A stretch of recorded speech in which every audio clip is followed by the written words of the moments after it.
ఒకవేళ అటువంటి స్వేచ్ఛను మీరు మీ యొక్క భార్య కానీ భర్త కానీ ఇచ్చినట్టయితే, then they will tell you, I think you have gone a little too long today.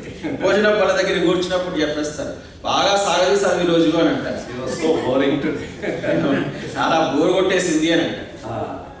And another way is, if I am really a learner, ఇంకొకటి ఏంటంటే నిజంగా నేను నేర్చుకునేవాడినైతే, you try to get close to at least 2 or 3 people in the congregation and make an agreement with them.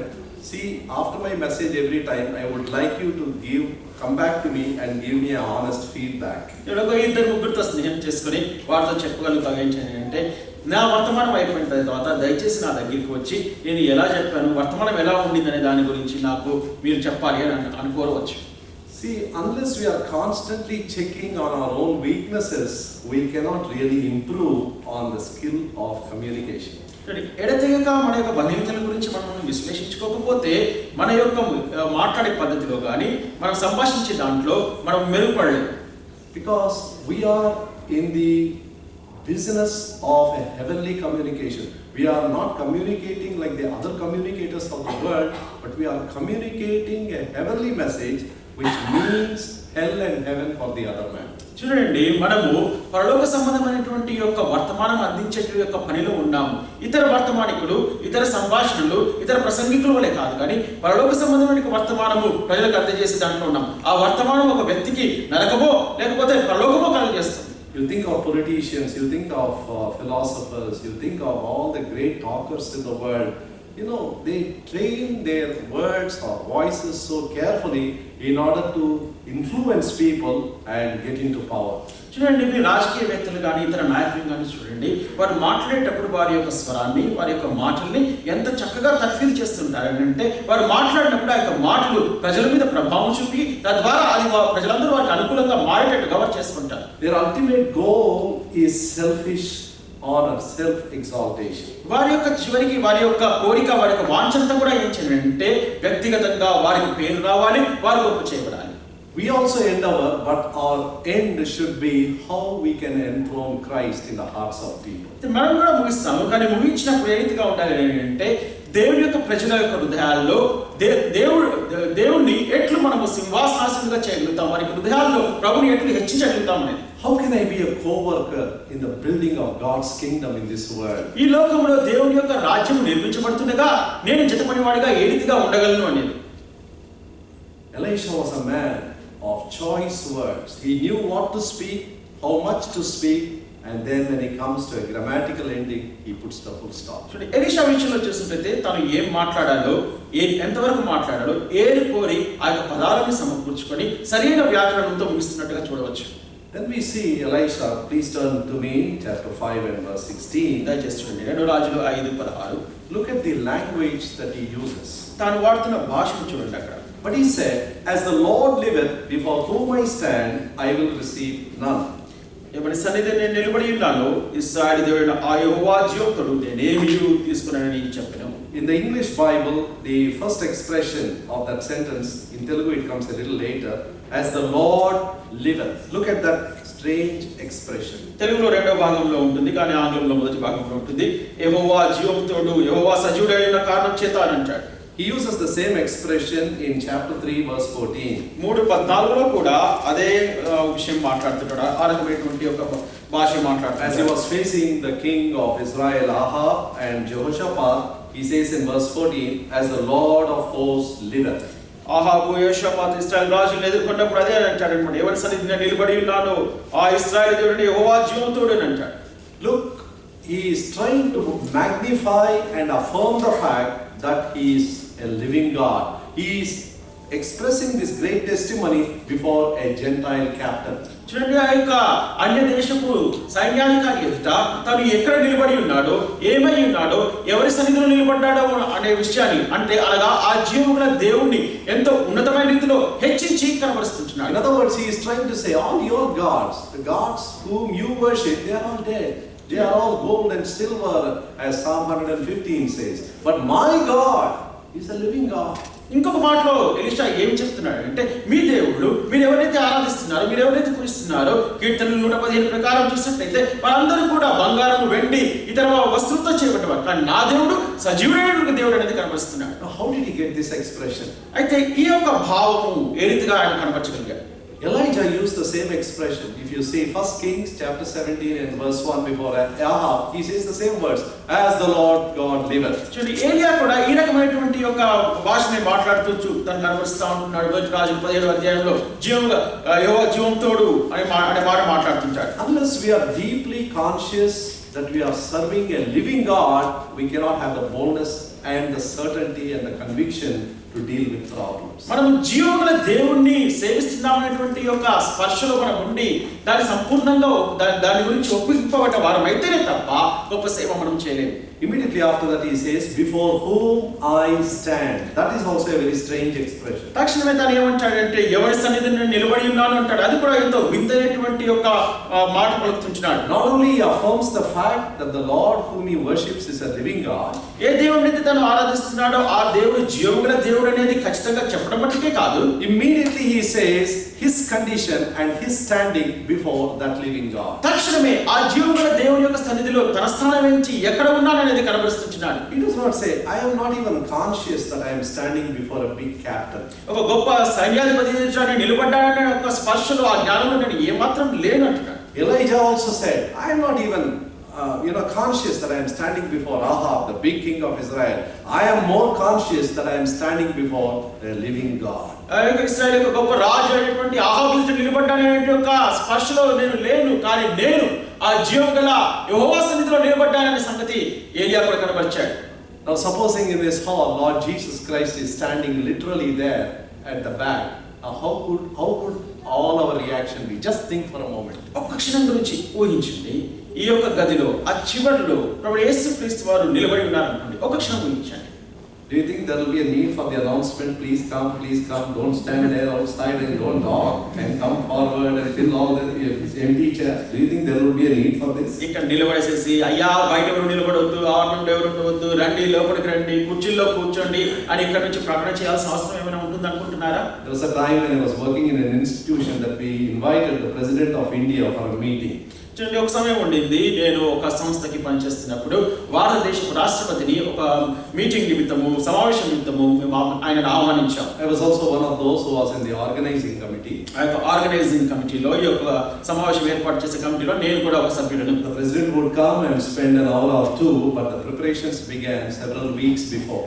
ఆ యొక్క రాష్ట్రపతి అయితే ఒక గంట 2 గంటలు వచ్చి వెళ్ళిపోయేవాడు, కానీ దాని గురించిన ఏర్పాట్లు అనేక వారాల ముందే చేయబడ్డాయి. The place was fixed, the venue and the ambience and the seating arrangement, his stage, and where he would land in the helicopter, his helipad, and from there how we will take it minute by minute, everything was planned. చూడండి, ఆ యొక్క స్థలము, ఏ స్థలంలో ఆ యొక్క సమావేశం జరుగుతుంది, ఆ యొక్క స్టేజీ ఎలా వేయాలి, కుర్చీలు ఎలా వేయాలి, తాను హెలికాప్టర్లో ఎక్కడ దిగాలి, అక్కడ నుంచి ఏ రీతిగా తీసుకురావాలి అని చెప్పేసి ప్రతి నిమిషం నిమిషం ఆ కార్యక్రమం అంతా కూడా రూపొందించబడింది. And if the meeting started at 9 o'clock, we insisted that all those who were chosen to come to sit in their assigned seats at least 15 minutes before. Not a single one can come late. చూడండి, ఒకవేళ సమావేశం 9కి ఆరంభమవుతుంది అని అంటే పిలువబడ్డ వారందరూ కూడా, ఎవరైతే ఎన్నిక చేయబడి పిలువబడ్డారో ఆ ఆహ్వానితులందరూ కూడా వారికి కేటాయించినటువంటి యొక్క సీట్లలో 15 నిమిషాల కంటే ముందే వారు కూర్చోవాలి అని చెప్పారు. ఒక్క నిమిషం కూడా ఆలస్యం కావద్దని చెప్పారు. What an honor for a man. ఒక మనిషికి ఎంత ఘనత చూడండి. We used to often think, what kind of honor do we give to our God? We think when 2 or 3 are gathered together in His name, there He is, in their midst, theoretically. మనం ఏ రకమైనటువంటి ఘనత మనం ప్రవర్తిస్తాం? మనం ఏమనుకుంటాం అంటే, ఎక్కడ ఇద్దరు అనుకుంటారో వారి మధ్య నేను ఉంటాను సెలవిచ్చాడుగా దేవుని వాక్యంలో, ఆ వాక్యం చాలేను. We think it's theoretical. It cannot be practical. How can God be literally present in a place like this? ఏదో ఇది వాక్యంలో రాయబడి ఉంది అంతే. ఎట్లు ఇద్దరు ముగ్గురు పుట్టే వారి మధ్యలో ప్రభు ఉండగలుగుతాడు? అది క్రియాపూర్వకంగా సాధ్యం కాదే అని అనుకుంటాం. No, it's a very small thing, but I am not trying to be judgmental to you. I am also joining you. You know, many a time we take things so casually. We read the word, we say it's true, the word of God is true. If 2 or 3 gather together, the Lord is already present. can I come late? Can I come casually? Can I sit casually? చూడండి, నేనేదో మిమ్మల్ని తీర్పు తీర్చడం లేదు, కానీ నాతో కలిపి నేను కూడా అందరి గురించి మాట్లాడుతున్నాను. ఏంటంటే దేవుని వాక్యంలో ఎక్కడిద్దరు ముగ్గురు కూడతారో వారి మధ్యలో నేను వింటాను సెలవిస్తా ఉన్నాడు. కానీ దీన్ని ఎంతో మనం తేలిగ్గా తీసుకుంటాం. అంటే ఆ రీతిగా దేవుని వాక్యంలో ఉన్నప్పటికీ దాన్ని తీవ్రంగా పరిగణించకుండా కూడానికి ఆలస్యంగానే వస్తాము, ఆలస్యంగానే కూర్చుంటాము, ఇష్టానుసారంగా ప్రవర్తిస్తాం. In one church, they made this strange practice. I'm not asking you to do that.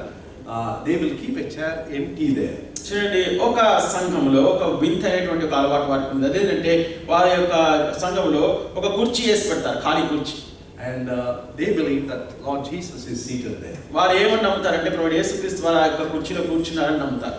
At least by visually looking at the chair, some kind of a reverence may come into their hearts. Because that's their kind of argument. కానీ కనీసం వారు ఏమని వాదిస్తారని అంటే, కనీసము కళ్ళతో చూసైనా ఖాళీ కూర్చుని చూసైనా చెప్పేసి ప్రభు వారు ఉన్నారని ఒక భయంతో ఉంటారని చెప్పి. Human nature is so twisted that one chair may not be enough. We may have to add other chairs also in days to come. కాబట్టి మానవుని యొక్క స్వభావం ఎటువంటిది అంటే వంకరటింకరగా ఉంటుంది. అదేంటే ఒక కుర్చీతో సరిపోదు, ఇంకో కుర్చీ కూడా రాయన దినాలకు పెట్టాల్సి వస్తుందేమో. But my point here is, నాకు అంశం ఏంటంటే ఇక్కడ Elisha not only affirmed the livingness of his God, but also affirmed his position before that God. చూడండి, ఎలీషాను చూసినట్లయితే ఆయన యెహోవా దేవుడు ఆయన యొక్క స్థాయి గురించి, లేకపోతే ఆయన జీవంగల దేవుడు అని నిశ్చయంగా చెప్పడం మటుకే కాదు, కానీ ఆ యొక్క దేవుని సన్నిధిలో తాను నిలబడాలనే సంగతి కూడా ఎంతో స్పష్టంగా నిశ్చయంగా చెప్తున్నాడు. What does it mean that he stands before God? దేవుని ఎదుట నిలబడ్డాను అని అంటే దానికి అర్థం ఏంటి? Number one, it means that he is a servant. He is taking the position of a servant. మొట్టమొదటిగా దాని యొక్క అర్థం ఏంటంటే ఆయన దాసుని యొక్క రూపాన్ని తీసుకుంటున్నాడు. I am a servant before the living God. I don't serve other people. First and foremost, I serve my God. ఆ జీవంగల దేవుని ఎదుట నేను దాసుడిని, నేను ఇతరులను సేవించడం లేదు, కానీ మొట్టమొదటిగా దేవుని సేవిస్తున్నాను, దేవుని సేవకుడు అంటాడు. When the Babylonian king looked at Daniel in that lion's den, he said, servant of the living God. Now how did he get that? He did not say, you are my servant. Actually, he is his servant. He has employed him. He is paying for him. But he says, I know heart of hearts, your loyalty is more to your God than to anybody else. చూడండి, ఎప్పుడైతే ఆ యొక్క బబులోను రాజు ఆ యొక్క సింహపు బోనులో దానియేలు చూసినప్పుడు ఏమంటే జీవమున దేవుని సేవకుడు అని వచ్చాడు. వాస్తవంగా చూసినట్లయితే దానియేలు ఈ యొక్క బబులోను రాజు సేవకుడు. ఏం చేస్తున్నాడంటే బబులోను రాజు జీతం ఇస్తున్నాడు, బబులోను రాజు పని చేస్తున్నాడు. కానీ ఈ యొక్క బబులోను రాజు ఏం ఎరుగునంటే నువ్వు నాకంటే కూడా నీ నిజమైన దేవునికి నువ్వు నమ్మకస్తుడైన సేవకుడు అని చెప్తున్నాడు. Will my family say that? Will my neighborhood say that? Will my workplace say that? Will my employer say that looking at me? Oh, this man, his loyalty to his God first and only then for other people. ఓ ఈ మనుషుడు మొట్టమొదటిగా దేవుడికి నమ్మకస్తుడుగా ఉంటున్నాడని చెప్పేసి నా కుటుంబం నా పక్షం చెప్పగలరా, నా ఉద్యోగస్తులు నా గురించి చెప్పగలరా, నా పొరుగువారు చెప్పగలరా, నా స్నేహితులు చెప్పగలరా, నా యజమానుడు నా గురించి ఇంతగా సాక్షిగా ఉంటాడా? Secondly, standing also speaks availability. I am ready to do any errand. చూడండి, నిలబడడం అనేది కూడా దేనికి సాదృశ్యంగా ఉందంటే అందుబాటులో ఉన్నాను ప్రభువా, నేను నీకు అందుబాటులో ఉన్నాను, ఏ పనికైనా కూడా సిద్ధంగా ఉన్నాను అని చెప్పేదా. When you go into big offices, there are people who keep standing at the gate of a big man. They do nothing, but they simply stand there. Sometimes all the 8 hours they stand. They may not do anything. They are paid to do that. పెద్ద కార్యాలయానికి మీరు వెళ్ళినట్టయితే కార్యాలయం గది ఎదుట కొంతమంది నిలబడి ఉంటారు. అది 8 గంటలు దినమంతట్లో ఆ 8 గంటల పని సమయంలో అలా నిలబడి ఉంటారు. వారు ఏమి చేయకుండా పర్లేదు, కానీ అలా నిలబడే ఉంటారు ఏదైనా దేనికైనా సిద్ధంగా. If you ask them, why are you wasting time standing so long? ఒకవేళ మనం వెళ్ళి ఎందుకు ఇంత సమయం వృధా చేస్తున్నావు, దినమంతా నిలబడే ఉన్నావా అని అడిగితే, no, I have to be ready when my master calls. వారు ఏం చెప్తారంటే నా యజమాని ఎప్పుడు పిలుస్తాడో నాకు తెలియదు, కాబట్టి నేను సిద్ధంగా ఉండాలి. Availability, అందుబాటులో ఉండడం. And thirdly, it also speaks of the nearness to which a person is to his master. మూడవదిగా ఏం కనిపిస్తుంది అంటే తన యొక్క యజమానుడికి ఈ యొక్క సేవకుడు దాసుడు ఎంత సమీపంగా ఉన్నాడనేది కనబరుస్తాం. Psalm 148 148వ Keerthana and verse 14. 148వ కీర్తన 14వ వచనము. He also exalteth the horn of his people, the praise of all his saints, even of the children of Israel, and notice this, a people near unto him. ఆయన తన ప్రజలకు ఒక శృంగమును హెచ్చించి ఉన్నాడు, అది ఆయన భక్తులకు అందరికీ ఆయన చెంత చేరిన జనులకు ఇశ్రాయేలుకు ప్రఖ్యాతికరముగా ఉన్నది. It says a people near unto the Lord. Is that the expression there?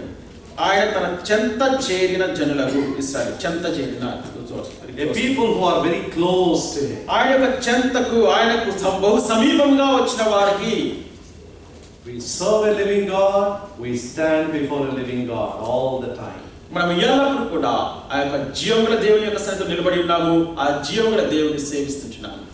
Then when later this healed man offered money and gifts to Elisha, దాని తర్వాత చూసినట్లయితే ఈ రీతిగా బాగు చేయబడే స్వస్థ పొందిన ఒక వ్యక్తి ఎలీషాకు బహుమానాలు ధనమును ఇవ్వ చూసినప్పుడు very briefly he says, as the Lord God of hosts liveth before whom I stand, I will receive none.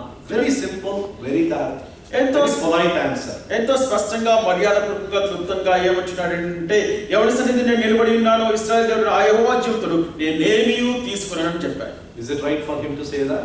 ఆ రకంగా చెప్పడం ఆయనకు సరైనదేనా? After all, that other man has received so much blessing and God has used Elisha as a channel of blessing. ఏ వ్యక్తిని చూస్తే ఎంతగానో దేవుని ద్వారా ఆశీర్వాదాలు పొందాడు, దేవుడు ఎలీషాని ఆ యొక్క ఆశీర్వాదాలు పొందేదానికి కారణభూతుడిగా చేశాడు. Then why did he refuse the gifts that he gave him? అయితే ఈ బహుమానాలు ఈవులు ఏదైతే ఈ వ్యక్తి ఇస్తున్నాడో ఎందుకు Elisha తృణీకరించాడు? God of the Bible teaches God's people to give unto God and God's people often in the Bible. దేవుని యొక్క గ్రంథం బైబిల్లో చూసినట్లయితే దేవుడు ఏమని సెలవిస్తూ ఉంటున్నాడు అంటే దేవుని ప్రజలకు దేవుని సంఘానికి ఇవ్వాలని పదే పదే చెప్పబడతాం. In Exodus 25, Exodus 35, you find God giving several instructions to the people of Israel as to what they need to bring. He spells out those things and he says, you bring them as an offering to me. He is teaching giving to God's people. నిర్మాకాండం 25వ అధ్యాయము, నిర్మాకాండం 35వ అధ్యాయంలో మనం చూసినట్లయితే దేవుడు అని యెహోవా ఇశ్రాయేలు ప్రజలకి వారు దేవుని యొక్క మందిరానికి ఏం తీసుకురావాలో ఆ యొక్క వస్తువులని చెప్తా ఉంటున్నాడు. దేవుడి యొక్క మందిరానికి ఇవ్వాలని నేర్పిస్తా ఉంటున్నాడు. Paul devotes 2 full chapters on the subject of giving. 2 Corinthians chapter 8 and chapter 9. He tells them how to give, what policies they need to have to give, and what a blessing it is for God's people if they learn how to give unto God and to God's work. అపోస్తలుడైన పౌలు గారు ఈ యొక్క నూతన నిబంధనలో 2వ అధ్యాయం అనగా 2వ కొరింథీయులకు రాసిన పత్రిక 8వ అధ్యాయం 9వ అధ్యాయంలో కూడా దేవుని యొక్క ప్రజలు ఎట్లా దేవుని యొక్క మందిరానికి ఇవ్వాలి, ఏ రకంగా ఇవ్వాలి, ఇచ్చే దాంట్లో వారు ఎటువంటి పద్ధతి కలిగి ఉండాలి, అంతేకాదు ఇవ్వడం వల్ల ఎటువంటి ఆశీర్వాదాలు దీవెనలు పొందుతారనే దాని గురించి అపోస్తలుడైన పౌలు గారు ఎంత స్పష్టంగా చెబుతూ వచ్చారు. In Malachi chapter 3, once again we find the prophet telling God's people and conveying the message of God. Bring your offerings, bring your tithes, prove me now whether I will not open the windows of heaven and bless you. మలాకి గ్రంథం 3వ అధ్యాయంలో కూడా ప్రవక్త ఏమని చెప్తున్నాడంటే మీ యొక్క